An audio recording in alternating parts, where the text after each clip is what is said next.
hukum berceramah di gereja? Kalau pada hakikatnya menyampaikan kebenaran itu di mana-mana, apakah di gereja, di kuil, di ini menyampaikan kebenaran adalah hak. Cuman permasalahannya adalah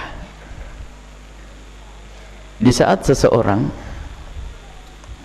melakukan sesuatu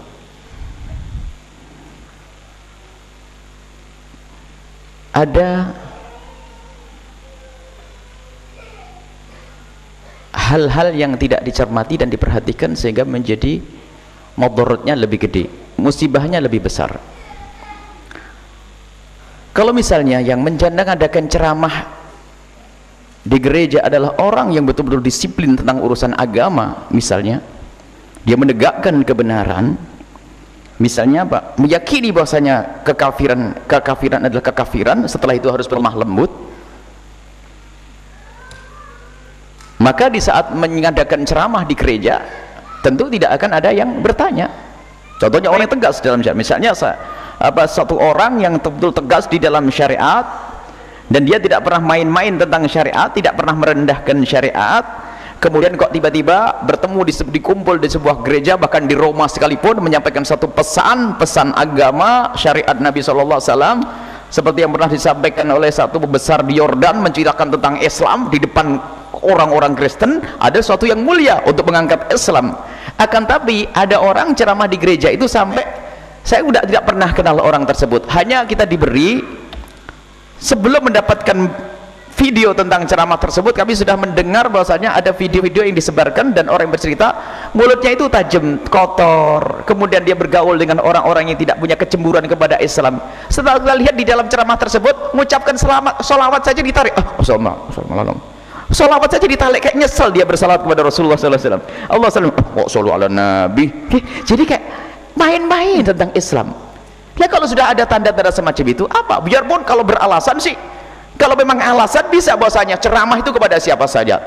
Nabi Muhammad waktu pertama kali dakwah jadi ceramah siapa? Orang kafir. Bener, ini hujahnya. Cuman caranya itu.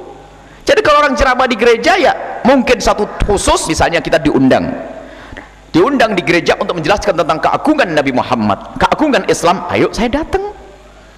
Tapi kalau justru untuk merendahkan Islam, ini kan dibohongin kita, dan itu ada tanda merendahkan Islam, yaitu jadi haram kalau orang-orang seperti itu.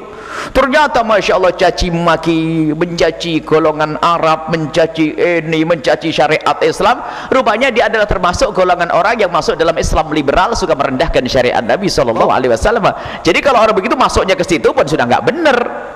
Tapi kalau ada seorang alim besar, anggap saja Dr. Muhammad Said Ramadan Abuti yang sudah wafat, atau yang masih hidup saat ini, Habib Ali Al-Jufri misalnya, pernah di depan kisis, di bukan pembesar-pembesar luar agama lain, tapi menjelaskan tentang agungnya Islam, tidak ada yang mengkritisi, tidak ada yang ribut. Kenapa? Menjaga Islam, dijaga.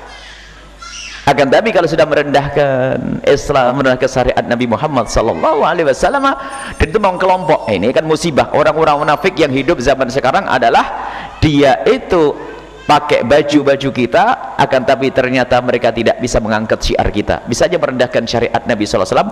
Muncul saat ini Islam liberal, Islam mengacu, jadi berbahaya merendahkan syariat Nabi SAW. Dan kita perlu jujur dalam hal ini. Makanya kita tidak tahu syiar, dan saya tidak pernah kenal orang tersebut. Kalau betul orang itu yang dimaksud, saya tidak sebut namanya, mungkin itu yang saya lihat sama orangnya itu. Jadi aslinya pada dasarnya kalau orang berceramah di gereja untuk menjelaskan tentang Islam, bahkan orang Kristen pun boleh masuk masjid untuk dengar Islam. Orang Kristen boleh masuk masjid untuk dengarkan Islam. Sama kita masuk gereja untuk berbicara tentang Islam boleh. Cuman harus jelas tujuannya. Orang yang bisa mengagungkan Islam, membawa atas nama Islam.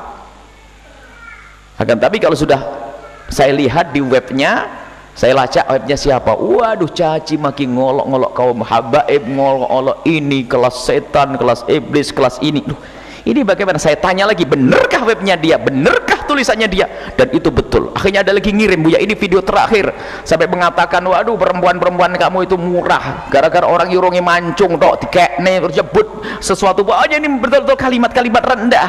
Ini gimana akhlak Islam seperti itu? Akhirnya banyak orang ngasih video-video. Saya tidak cukup kalau video bisa dipalsukan. Akhirnya ada beberapa orang saksi, saya ngelihat sendiri omongannya sudah begitu. Oh, lahir jadi di video dan di aslinya begitu, sudah begitu. Astagfirullahaladzim. Sudahlah, jauh-jauh dari orang seperti itu. Kita perlu orang yang berikan contoh dari lidah yang mulia, berpegang kepada akidah yang benar yang diridhai oleh Allah Subhanahu wa taala. Itu ada video dikumpulkan ke saya. Saya tidak mau hati busuk, hati saya kotor dengan siapapun. Cuman hanya perlu menjelaskan bahasanya, memperjuangkan Islam tidak harus merendahkan Islam. Dan kita tegas dengan Islam tidak akan menjadikan orang tidak simpati pada Islam. Sebab tegasnya Islam adalah dengan akhlak yang mulia. Tapi kalau sudah kita itu lemah, ada kaum munafikin itu lebih mesra dengan orang di luar Islam. Dan memang orang itu dibanggakan di kalangan kaum Kristiani karena dia bisa menghafal lagu-lagu mereka ini dan sebagainya. Wah, senang mereka. Orang-orang Kristen senang ini lumayan, ini umat Islam diajak merendahkan umat Islam, kan gitu. Kita tidak usah berurusan dengan yang kita perlu guru yang istiqomah, kita perlu yang membawa kita kepada kebenaran. Allah dengan syariatnya tegas tapi harus indah. Itulah akhlak Nabi Shallallahu Alaihi Wasallam. Jadi kalau terbukti dia adalah orang yang soleh, baik di saat masuk gereja, ada contohnya ulama-ulama terdahulu. Akan tapi kalau sudah omongannya dari ceramahnya, saya akan mengikuti ceramah itu dari awal sampai akhir. Subhanallah, yang jadi ejaan Islam. Jadi Islam tuh jadikan bahan ejaan. Gimana kok orang nggak sadar? Kata bahkan ada yang komentar waktu, kok begini Ustaz? Gimana begitu? Itu biasa. Ajib, aneh. Islam direndahkan dianggap biasa. Berarti kamu juga sudah bermasalah ini yang cerita ke saya. Saya komentari, minta komentar. Saya komentari gimana ini? Aduh, kok begitu kalimat-kalimatnya? Kalimatnya kenapa sih? Kok ada kalimat gini? Wah, itu kan biasa, nggak ada. Sudah merendahkan Islam dianggap biasa. Jadi banyak yang kena virus hal-hal yang semacam itu. Hati-hati ya, sekarang banyak orang yang mengaku dirinya tokoh atau dianggap tokoh, akan tapi dia tidak pernah punya kejemuran kepada Islam, merendahkan syariat Nabi Shallallahu Alaihi Wasallam. Nabi Muhammad adalah Arab. Kita tidak boleh membenci Arab karena Nabi Muhammad adalah Arab. Kalau ada orang Arab akhlaknya jelek, yang kita benci akhlaknya, bukan Arabnya. Arab ada Nabi Shallallahu Alaihi Wasallam, Arab ada Rasulullah. Nah ini, jadi ini bukan masalah kita itu suku-sukuan dan sebagainya. Nabi sudah jelaskan, inna akramakum indallahi atqakum. Orang Jawa yang kulitnya hitam kayak begini misalnya, atau bagaimana, tapi akhlaknya baik, imannya ya kalah orang Arab yang tidak punya iman, tetap kalah. Cuman jangan sampai kita membenci Arab karena Arabnya. Nah, ini bermasalah sekali. Sampai luar biasa komentar ini, Buya ini orang Jawa aja bajunya baju Arab. Jadi sudah sebetulnya saya banyak, apakah selama ini ada yang merasa kesabet sama surban saya sehingga ada yang marah? Kalau saya merasa betul-betul ganggu, ya mungkin saya akan rubah. Kalau tidak ganggu, kenapa kok sibuk dengan urusan baju saya? Berarti dia sudah merendah. Apa? Dia tidak sadar kalau begitu sudah diskriminasi. Jadi orang harus pakai baju apa? Saya pakai baju Cina karena saya ada Cinanya misalnya, atau kayak ini, urusan baju menutup aurat, selesai. Adapun saya punya baju begini adalah karena saya ngikut guru saya dan saya punya tugas begini. Kalau saya jadi presiden mungkin saya pakai dasi, kalau saya DPR pakai dasi. Ini kan tugas masing-masing ya. Kalau lagi angkat semen ya nggak usah pakai imamah, kotor imamahnya. Ini bagian masing-masing. Lah dia nggak sadar, dia komentari Arab nggak sadar komentar saya ini sudah bermasalah. Dan saya tidak pernah merendahkan orang pakai baju batik kok, pakai belangkon monggo sana, pokoknya di kepala belangkonnya. Jadi kok aneh, jadi dia tuh nggak sadar waktu ngkritisi kok Buya pakai baju gitu tuh, dipikir dia tuh bener ngomong gitu tuh. Nah ini, jadi ada orang yang sudah terpengaruh dengan budaya-budaya merendahkan Arab ini kata. Tapi kalau Arab nggak bener, itu bukan Arabnya tapi akhlaknya. Lihat, ada Nabi Muhammad SAW, memang ada Abu Jahal di sana. Cuman Abu Jahal kita caci maki bukan karena Arabnya, nggak pernah Nabi itu marah kepada Abu Jahal karena kamu itu Arab, begitu nggak ada. Karena Abu Jahal menentang Allah. Jadi jangan sampai itu tuh membawa itu ada kedengkian apa itu. Kita bukan Arabisasi, Islam kita itu Islam Jawa. Islam Jawa. Orang Jawa masuk Islam, dan Islam Arab itu juga nggak ada. Adalah Islamnya Nabi Muhammad. Nggak ada Islam Arab, Islam Jawa. Orang Jawa dengan orang Arab biarpun nggak pernah kenalan, kalau sholat bareng madhab Syafi'i sama, rukuk sujud.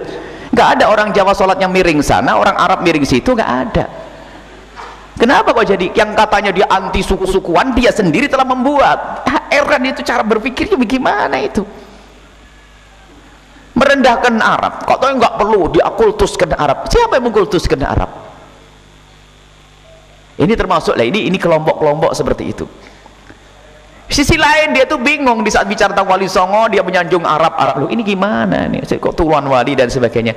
Ada kekotoran di dalam hati, itulah kadang-kadang menjadikan orang kalau ngomong antem sana antem sini, merendahkan sana merendahkan sini, tanpa sadar sampai Nabi Muhammad pun direndahkan. Lihat omongannya, rekaman potong-potong merendahkan Rasulullah Shallallahu Alaihi Wasallam.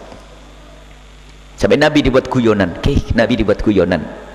Kita menyebut Nabi Muhammad saja kalau tidak sendu, tidak ini, kayaknya ada kurang di hati kita. Bagaimana nama Nabi Muhammad disebut dengan guyonan? Nabi Muhammad tuh kok kayak wong Jawa ya. Dia guyonan seneng. Apa kok gitu? Nah, cerita-cerita pokoknya ada. Jadi apa maksudnya? Orang Jawa menjadi waliullah, dekat dengan Nabi. Salmanu min ahlil bait. Bahkan orang kalau sangat-sangat mencintai Nabi dan ahli bait Nabi, nanti bergabung dengan rombongan ahli bait Nabi. Biarpun orang Jawa, orang Jepang, orang Korea, orang apa ini, kalau sudah punya iman sanding dengan Nabi. Orang Arab kalau tidak punya iman jauh. Ini kaidah jelas, nggak ada dibeda-bedakan oleh Rasulullah Shallallahu Alaihi Wasallam. Justru orang ini loh yang membeda-bedakan, harus Islam Jawa. Harus Islam Jawa. Kita ini Jawa, kita itu membawa dari Arab tuh Islam, bukan membawa budaya Arab. Jadi yang perlu kita bawa Islam, lalu Islam Jawa. Apa ada Islam Jawa? Memang ada Islam Arab? Ini betul-betul bingung, dia sendiri bingung ngomong begitu. Dan itu mulai nah ternyata orang itu yang memecah belah. Siapa yang membawa Islam ke Indonesia? Orang Arab, para mujahidin, para wali-wali 9 dan sebagainya. Kita harus mengakui kebaikan dan kebenaran. Sudahlah, hilangkan kedengkian dan hilangkan kebencian. Kita berpegang kepada syariat Nabi Muhammad SAW. Dan kalau dikembalikan dari mana itu semua kok terjadi? Karena jauhnya dari Nabi SAW. Kalau orang punya cinta Nabi nggak akan berani. Kalau orang mencinta Nabi tidak akan berani menolak Nabi, apalagi menjelekkan tentang suku Nabi, tentang bangsa Nabi. Allah, bagaimana ngaku cinta Nabi, cinta Rasulullah, berani ngomong Arab.